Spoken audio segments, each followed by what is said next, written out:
Kita lanjut pembelajaran kita, yaitu pembelajaran tematik. Tema 2, persatuan dalam perbedaan. Subtema 1, rukun dalam perbedaan. Pembelajaran 5 dan 6. Kita mulai dengan pembelajaran 5. Cinta budaya sendiri merupakan wujud dari penerapan makna proklamasi kemerdekaan. Bagaimana caranya kalian memaknai proklamasi kemerdekaan? Ya, proklamasi kemerdekaan harus kalian maknai dan terapkan di dalam kehidupan kita sehari-hari, yaitu bisa di lingkungan rumah, sekolah, dan masyarakat. Kita lihat masing-masing penerapan proklamasi kemerdekaan di lingkungan rumah. Bisa lihat di layar. Contoh-contoh penerapan proklamasi kemerdekaan di lingkungan rumah, yaitu yang pertama, rajin membantu orang tua. Jadi itu berarti kalian sudah menerapkan proklamasi kemerdekaan. Yang kedua, saling menghormati dan menghargai antar anggota keluarga. Yang ketiga, mengerjakan kegiatan bersama-sama dengan anggota keluarga. 4, bangga menggunakan barang-barang buatan dalam negeri. Itulah kira-kira makna proklamasi yang bisa kalian terapkan di lingkungan rumah. Jadi proklamasi kemerdekaan itu merupakan tonggak sejarah berdirinya kemerdekaan atau berdirinya bangsa Indonesia. Kemudian kita lanjutkan makna proklamasi kemerdekaan di dalam kehidupan sehari-hari, yaitu di lingkungan sekolah. Ini bisa kita lakukan di sekolah. Yang pertama, mengikuti kegiatan pramuka di sekolah. Yang kedua, mengikuti upacara bendera dengan tertib dan hikmat. Yang ketiga, mengisi kemerdekaan dengan cara giat belajar. Jadi kemerdekaan telah direbut oleh bangsa kita, harus kita pertahankan, harus kita isi. Kalau para siswa mengisi kemerdekaan dengan cara giat belajar, bukan dengan mengangkat senjata ya. Yang keempat, mengamalkan Undang-Undang Dasar 1945 untuk mengenang perjuangan para tokoh di dalam merumuskan Undang-Undang Dasar. Yang kelima, menjalankan sikap toleransi dengan teman yang berbeda agama, suku bangsa, dan budaya. Jadi kira-kira itu contoh-contoh sikap penerapan atau memaknai proklamasi kemerdekaan di sekolah. Berikut makna proklamasi kemerdekaan di lingkungan masyarakat. 1. Mengembangkan sikap saling menghormati dan menghargai antar bangsa Indonesia atau masyarakat Indonesia. 2. Mengutamakan kepentingan bersama daripada kepentingan pribadi. 3. Bersatu dalam menjaga kerukunan bangsa. 4. Kerjasama di dalam mempersiapkan peringatan proklamasi kemerdekaan. Yang kelima, mendukung pemerintah di dalam melaksanakan pembangunan nasional. Yang keenam, satu dalam menjaga kerukunan bangsa.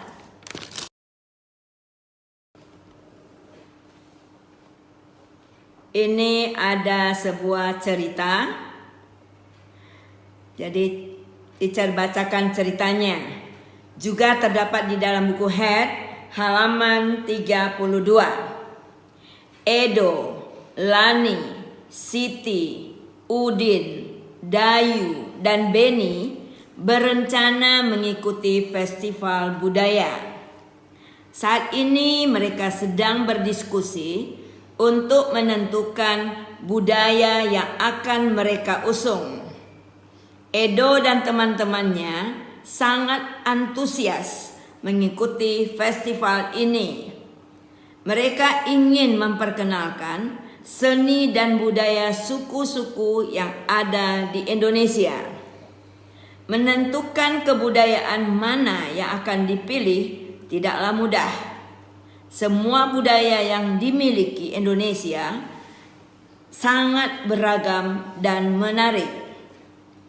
Akhirnya Edo dan teman-temannya memutuskan untuk memperkenalkan permainan rangku alu.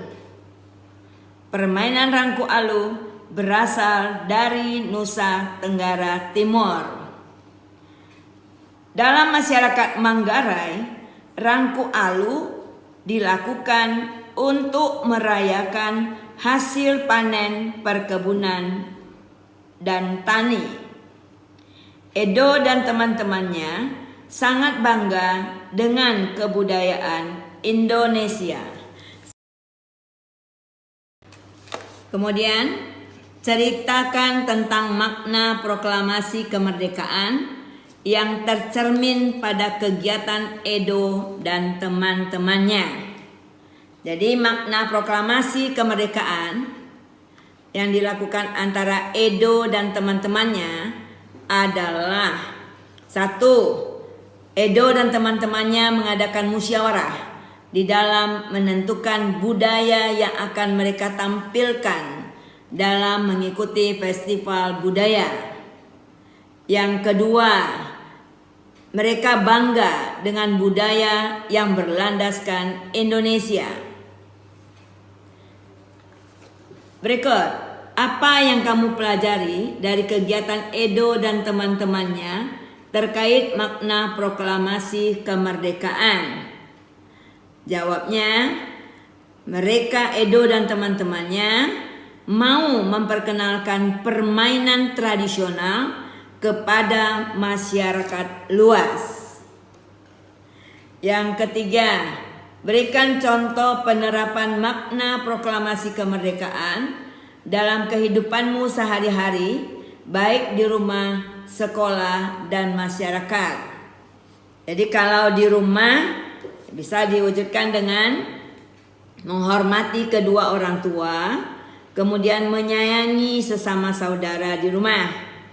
Itu contoh penerapan makna proklamasi tetapi di rumah. Lalu lanjut, makna proklamasi di sekolah. Datang ke sekolah tepat waktu. Kedua, melakukan voting di dalam memilih ketua kelas. Voting pemungutan suara terbanyak. Berikut, belajar dengan rajin. Itu kira-kira yang bisa diterapkan di sekolah. Di dalam masyarakat, makna proklamasi yang kita terapkan: 1. Bergotong royong, membersihkan lingkungan, lalu cinta terhadap seni Indonesia.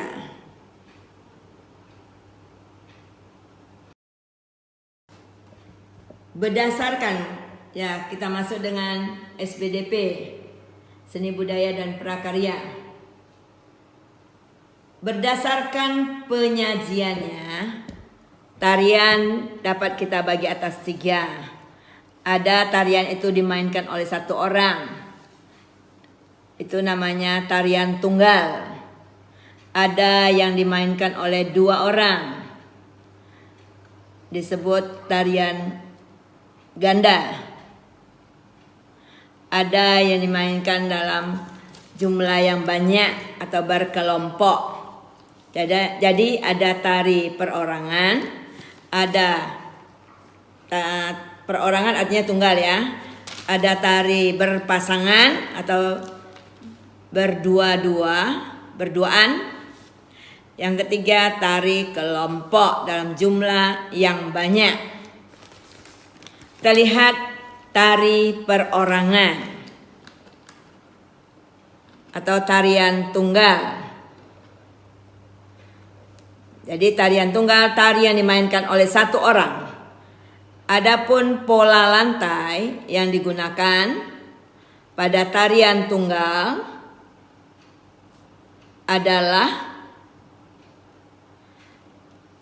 pola lantai horizontal, mendatar, vertikal dari atas ke bawah, kemudian dan juga diagonal. Jadi ada 3 pola lantainya. Pola lantai yang berbentuk horizontal, pola lantai vertikal, dan pola lantai berbentuk diagonal. Jadi pola lantai ini posisi penari. Apakah horizontal mendatar, apakah tegak dari atas ke bawah, kemudian diagonal. Contoh yang termasuk tarian perorangan, tari jaipong dan tari topeng kelana. Itu dimainkan oleh satu orang. Kemudian tarian berpasangan, yaitu tarian dilakukan oleh 2 orang penari.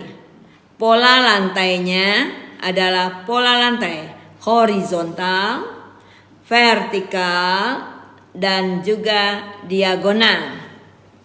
Contoh tarinya adalah tari serampang 12 dan tari payung.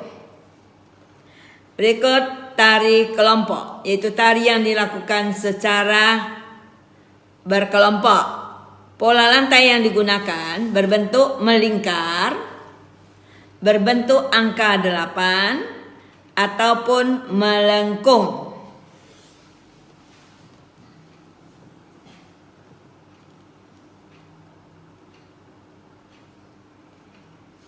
Contohnya tari piring dan tari lego-lego.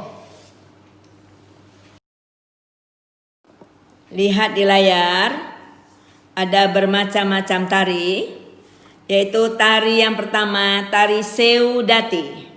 Itu tarian yang dari Aceh. Kalau kita lihat tari Seudati, pola lantainya pola lantai lurus, pola lantai segi 4, bisa juga berbentuk U, zigzag, berbentuk huruf S, bisa juga berbentuk pola segitiga,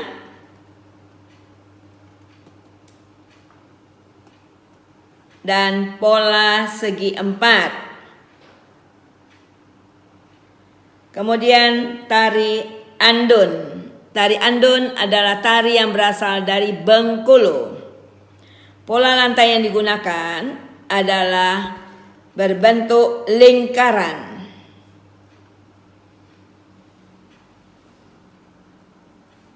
Berikut tari tanda. Tari tanda, tari yang berasal dari Riau. Pola lantai yang digunakan, jadi pola lantai itu posisi ya, posisi penari. Bisa pola lantai melingkar, ataupun pola lantai yang terdiri dari campuran antara lingkaran, lurus, dan zigzag.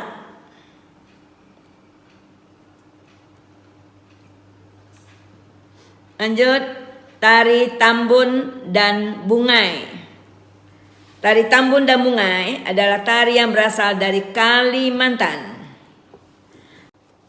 Pola lantai yang digunakan di dalam tari tambun dan bungai adalah pola lantai horizontal, kemudian campuran dari garis lurus dan horizontal, serta pola lantai zigzag. Sekarang kita masuk pembelajaran 6. Kapan dan di mana kita bisa menerapkan hidup rukun di dalam perbedaan? Tentu jawabannya kapan itu berarti setiap saat dan di mana saja kita dapat menerapkan hidup rukun di dalam perbedaan.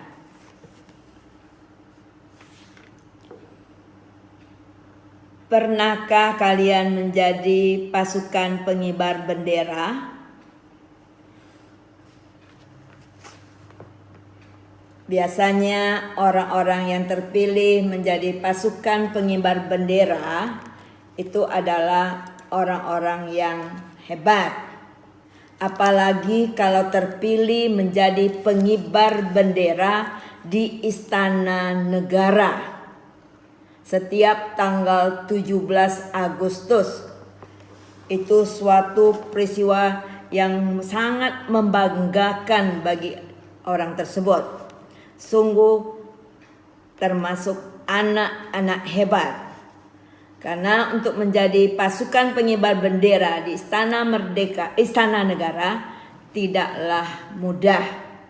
Itu harus melalui beberapa tes, yaitu tes pengetahuan dan segala macam tes keterampilan.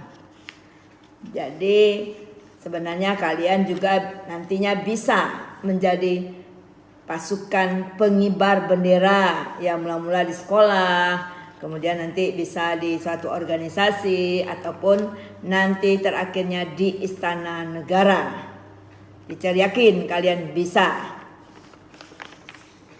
Dan kalau kita lihat pasukan pengibar bendera itu biasanya bertugas dalam bentuk suatu tim, di mana suatu tim itu terdiri dari beberapa orang dan di dalam tim itu perlu kerjasama yang baik. Setiap anggota hendaknya memahami anggota yang lain sehingga upacara dapat berjalan dengan hikmat. Menjadi petugas pengibar bendera sangatlah mulia. Kita lihat pengibar bendera pertama kali yang kita sebut pasukan pengibar bendera pusaka, ya. Pengibar bendera pertama kali Indonesia merdeka itu kita sebut Paskibraka, pasukan pengibar bendera pusaka. Jadi kita lihat sebuah cerita dan di sini juga ada gambar seorang tokoh yang terlibat di dalam pengibaran bendera merah putih saat kita merdeka, saat diumumkan proklamasi kemerdekaan. Judul bacaan, Pengibar Sang Saka Merah Putih. Peristiwa proklamasi kemerdekaan melibatkan banyak pihak. Salah satunya adalah mereka yang menyibasi kemerdekaan melibatkan banyak pihak. Salah satunya adalah mereka yang mengibarkan sang saka merah putih.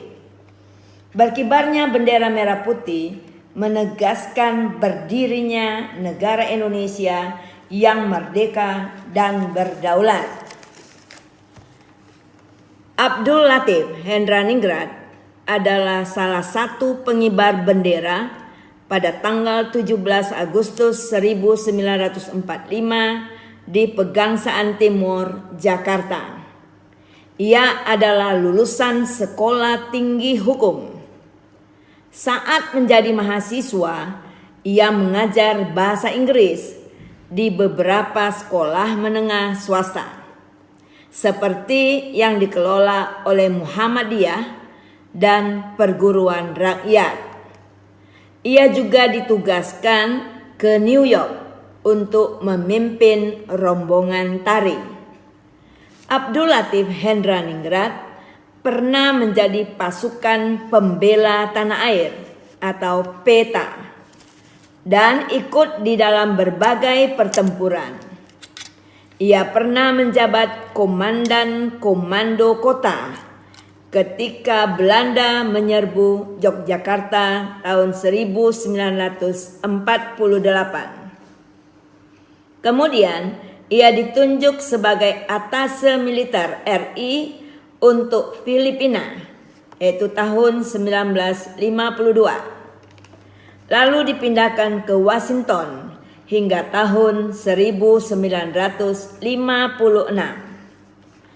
Jadi berdasarkan bacaan ini, kalian bisa menuliskan informasi penting yang bisa kalian dapatkan dari cerita ini pada peta pikiran. Di mana di sini yang menjadi pusatnya adalah pengibar sangsaka merah putih. Jadi judul, kita ambil judul di sini ya, pengibar sangsaka merah putih.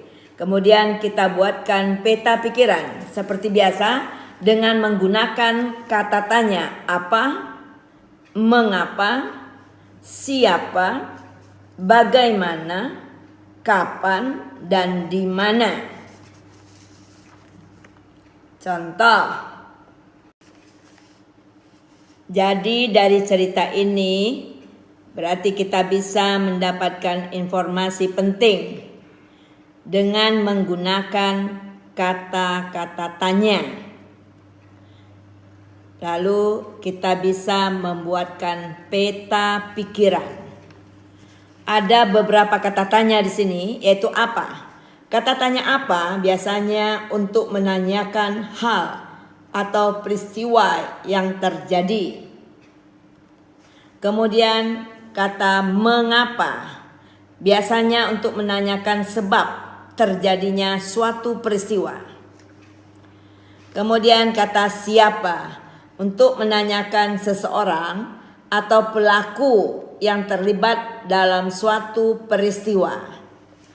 Kemudian kata bagaimana biasanya untuk menanyakan cara atau proses suatu peristiwa, atau bisa juga untuk menanyakan keadaan. Kemudian kata kapan biasanya untuk menanyakan waktu terjadinya suatu peristiwa. Kemudian kata di mana adalah untuk menanyakan tempat terjadinya suatu peristiwa.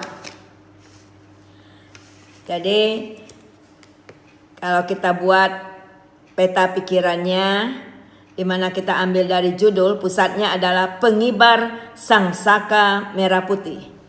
Kita buat kalimat tanya dengan menggunakan kata tanya apa. Jadi di sini kita berikan contoh, tapi nanti kalian bisa buat yang lain. Ini hanya contoh. Kata apa?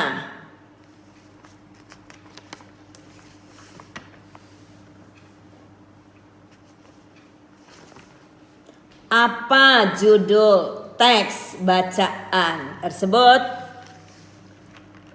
Ya, judulnya pasti pengibar sangsaka merah putih. Mengapa? Kata mengapa?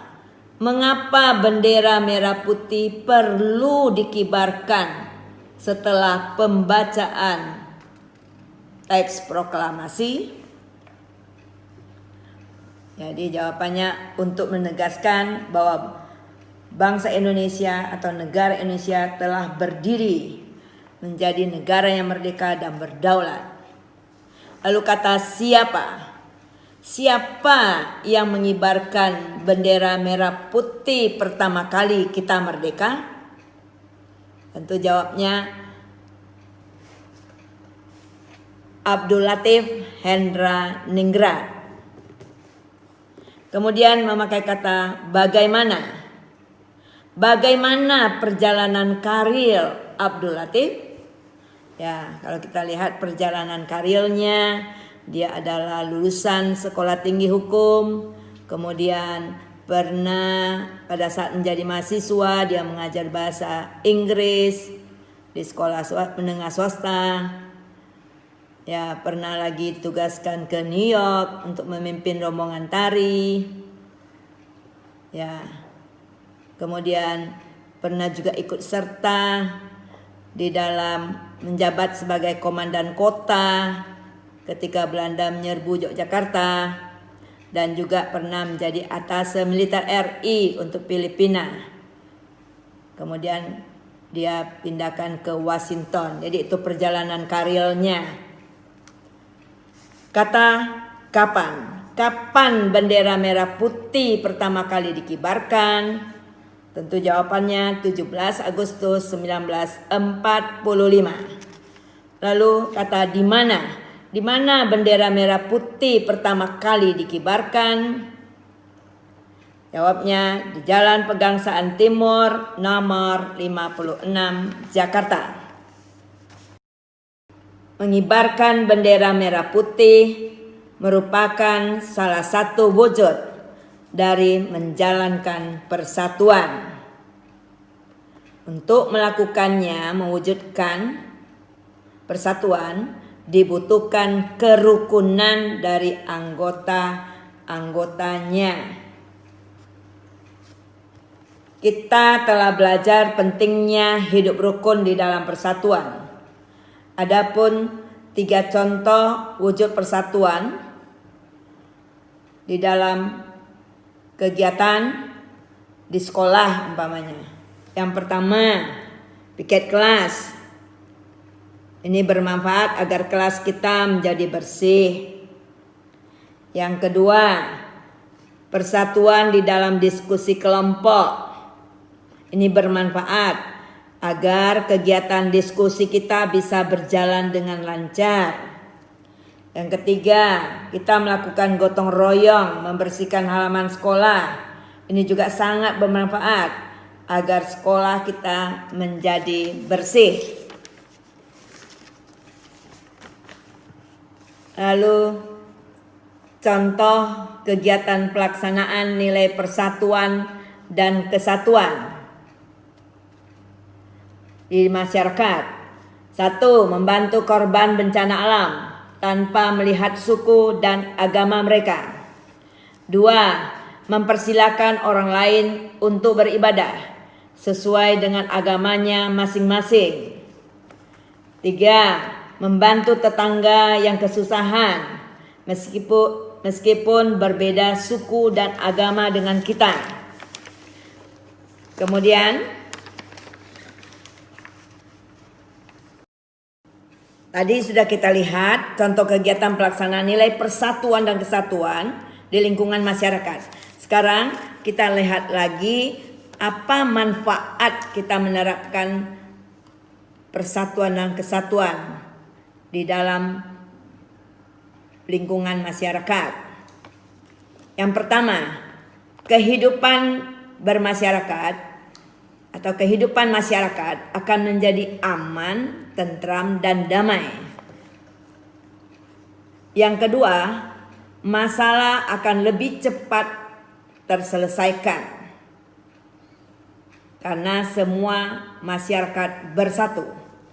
Yang ketiga, lebih banyak pendapat yang disimpulkan ketika bermusyawarah. Jadi itulah kira-kira manfaat kita menerapkan perbedaan sehingga terwujudlah persatuan dan kesatuan di lingkungan masyarakat. Ya, pembelajaran kita yaitu pembelajaran 6 telah selesai. Jadi kalian mengerjakan tugas. Untuk tugas tadi yaitu membuat peta pikiran tentang pengibaran sangsaka merah putih dan ditambah dengan dari buku MRT pembelajaran 5 dan 6. Ingat tema 2, subtema 1, pembelajaran 5 dan 6 kelompok A saja. Berarti kelompok memilih saja. Ya, jangan lupa jaga kesehatan. Ingat protokol kesehatan. Pakailah masker kalau keluar rumah. Kemudian cuci tangan kalau ingin makan. Lalu jaga jarak, tidak selalu berdekatan. Dan makanlah makanan yang sehat sehingga kalian tetap sehat dan bisa mengikuti pembelajaran yang teacher tampilkan. Oke.